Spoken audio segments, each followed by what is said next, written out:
Wow, sarap.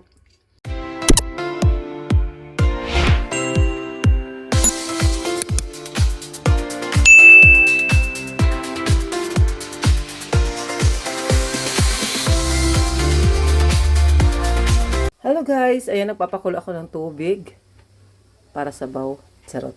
Yan ang ulam namin. Hindi, ibablance ko kasi itong broccoli ko. Ibablance natin dyan. Para siya hindi ma-overcook. Yan at pagkatapos maya ng konti hanguin din natin siya dyan. Kasi pag hindi natin siya binalance, siya ay ma-overcook mamaya. At ayan at pag ganyan guys na nagpapalit na siya ng kulay, nagiging dark green siya. May konti pwede na natin siyang hanguin. Ayan, ganyan lang. Hintayin lang natin magpalit lahat siya ng ano. Kita niyo nagda-dark na siya. Kanina medyo ano yung kanyang pagka green ay hindi pa masyado. Pero pag kumulo na yung tubig na yan, ay akin na siyang hahanguin. At ilalagay natin siya dito sa tubig na to ay ano yan, galing sa fridge yan. Malamig po yan para malutong, ma-maintain talaga yung kanyang lutong. At ayan na nga ay kumukulo na. Hindi na natin siya patagalin kasi mabilis lang tumaluto talaga. Hanguin natin siya dyan. At ilagay siya natin dito. Yan, yan, para very crunchy yung ating broccoli. At ganoon lang guys hanggang sa matapos siyempre. Ayan. At ito na yung ating broccoli. Kasi guys, pag hindi natin siya nilagay sa malamig na tubig, pag hinango lang natin siyang mainit, nag-overcook kasi siya yung self-heat niya ba? Wow. Self-heat ka dyan. Ayan, meron tayong oyster sauce dito. Ang ating, igisa natin siya sa star margarine, pamintang pino, magic, siyempre. At hindi beef ang aking gagamitin kasi sobrang mahal po ng beef. Kaya ito, liver at saka gizzard ng chicken. Yun ating gagamitin sa ating broccoli. Hindi siya beef broccoli, kundi liver and gizzard broccoli. O, diba? Kakaiba. At ayan naglagay na ako ng konting mantika doon para hindi masunog yung ating margarine. Itong ginamit ko sa sasilang kasi wala akong buo na medyo malakas yata yung aking fire. Hinaan natin, ayan. At ilagay na natin yung ating bawang. Ayan lang. Ayan, at tinagay ko na din yung sibuyas natin bago pa masunog yung ating bawang.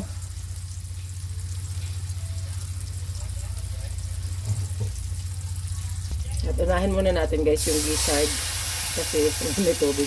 Kasi medyo makunat-kunat kasi itong gizzard or sa Bisaya ay batikulon, sa Tagalog ay balon-balonan. Muntik kang hindi maisip. Ayan, kaya unahin natin siya ng gisa dyan ng luto. Kasi yung liver ay madali lang maluto yun. Kaya dyan muna siya. Ayan, at pakuluan muna natin. At ayun na nga guys, dahil malambot ng ating gizzard, ilagay na natin itong ating liver. Ayan ang ating atay. Atay balunan. Parang ano lang ang pagkaluto nito, parang adobo. Yun nga lang wala siyang suka. Ayan, ganyan lang. Pakuluin muna natin bago natin lagyan ng mga ingredients.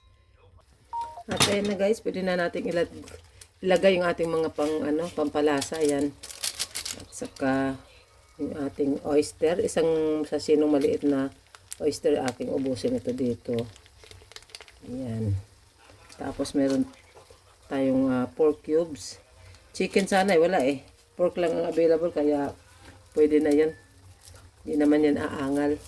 Diba guys? At saka yung pamintang natin. Pamintang tansyahan. Pamintang pino. Natansyahan lang ba? Wala pang asin po ito guys Huwag pa nilagyan ng asin. Halo-haloin muna natin.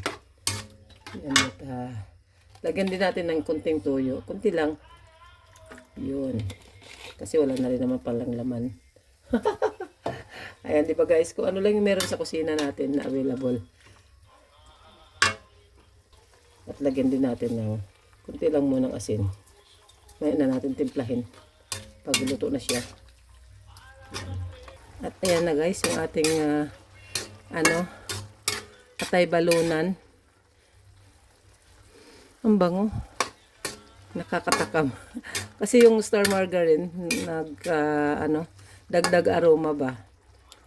Yan. Tikman natin yung kanyang lasa. Kung dapat ba dagdagan natin ng asin or ano pa ang kulang. Tikin guys. Wow, ang alat. May nor cubes pala. May nor cubes pala. Nakalimutan ko. Pero malat siya. Lagyan natin ng konting sugar para ma-enhance natin yung lasa. Wala sa isip ko, dapat nga talaga hindi ako naglagay ng asin. Yan. Maliit lang naman tong aking kutsaritang na to. Plastic. Takalan ko kasi para sa pagkape ko yun. Ayan.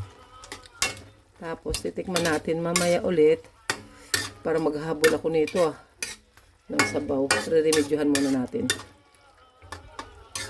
At ilagay muna natin yung ating broccoli guys. At saka natin titikman uli yung lasa pag talagang ay mayroon pa pala. Maglalagay pa para ako ng pampalapot natin. Ayan slurry yung yung cornstarch. Kaya lang magkakaroon na ng hindi, okay lang. Kasi para lumapot siya. Ayan, tapos saka natin siya tikman ngayon. Pag kumulo, sabay ko nalagay yung para hindi masyadong yung ating broccoli. Lagay na natin. Hindi ko ubusin kasi baka dumami masyado yung aking sabaw. Lakasan na natin yung ating apoy para mabilis kumulo.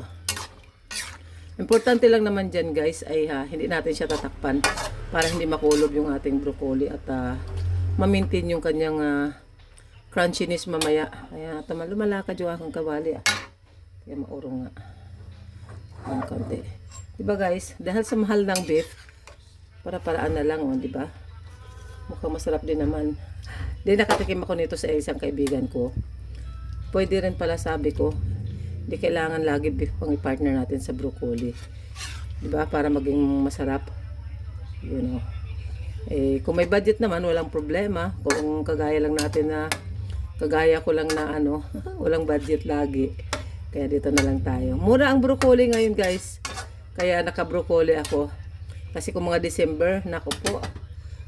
Mag-spend ka nung isang lang niya, isang ulo ay nasa 200.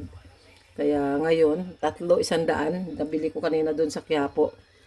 Kaya yan, bumili na ako. At yun nga naisip ko yung yung atay balunan. Pwedeng atay lang guys kung gusto niyo, ayaw niyo ng balunan. Pwede naman. Wala lang kasi dapat atay lang talaga puro ang ilalagay ko diyan Wala lang kasing mabili sa sa palengke na puro atay lang. Kaya kasama talagang balunan. Yan nagpaliwanag pa Paliwanag ka na lang sa sa barangay. Ayan, hindi pa kumukulo. Antayin natin kumulo siya guys. At ayun na guys, medyo okay na siya. Although medyo masabaw, medyo matubig yung gawa ko. Hindi ko natansya yung tubig. Ayan, pero yung lapot ay okay na. Ayan, tikman natin uli. Ang kanyang lasa kung nahabol ba. Ayun, perfect na guys. Sakto na. Yung alat saka yung tamis. At tama na. I-off ko na yung kalan kasi yun nga, ma-overcook yung aking broccoli, diba? May sabaw Dapat konti-konti sabaw lang sana yan. Medyo hindi perfect yung pagkagawa ko pero pwede na sigurong pagtiyagaan yan.